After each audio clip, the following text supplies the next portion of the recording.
I grew up in a family that read poetry in celebration and in mourning. Poetry in Afghanistan is cultural and a part of our everyday language.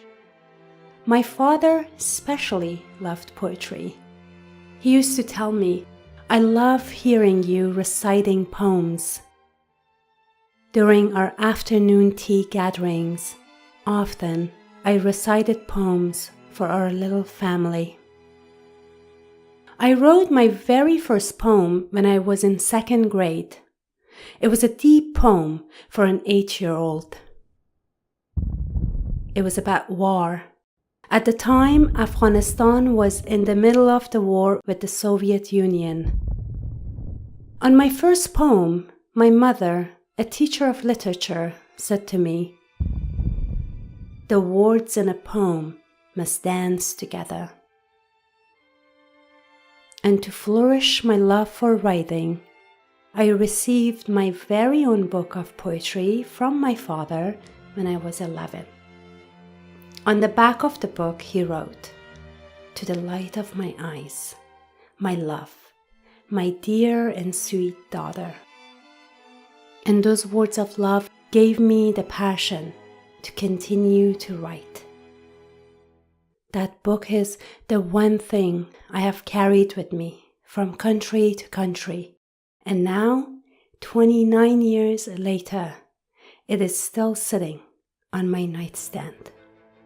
Nowadays, I find myself writing when I feel trapped by what is going on around the world. All these wars are haunting me. Therefore, I take solace in reading and writing poetry. I mostly write in English, as the language comes more naturally to me in recent years. But poetry in Farsi is extraordinary.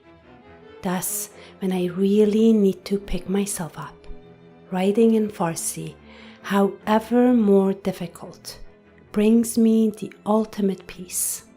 Maybe because in my dreams, I speak with my father in Farsi.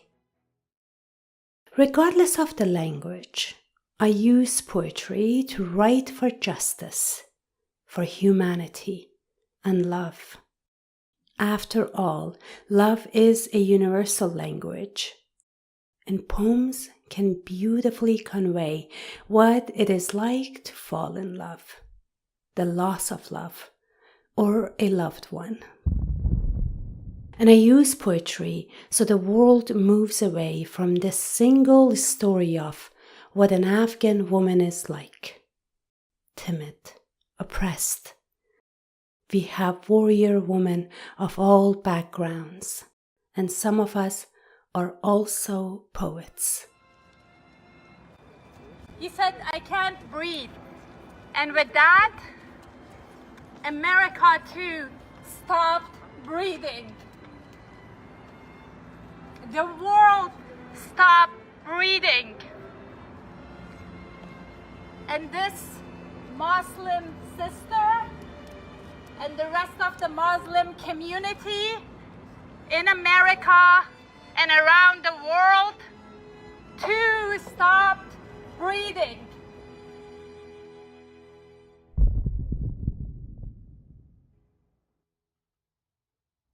I am who I am today. A mother, a psychotherapist, a teacher, and a poet at heart. Because whenever I talked about my wishes and dreams as a child, my parents told me, anything is possible.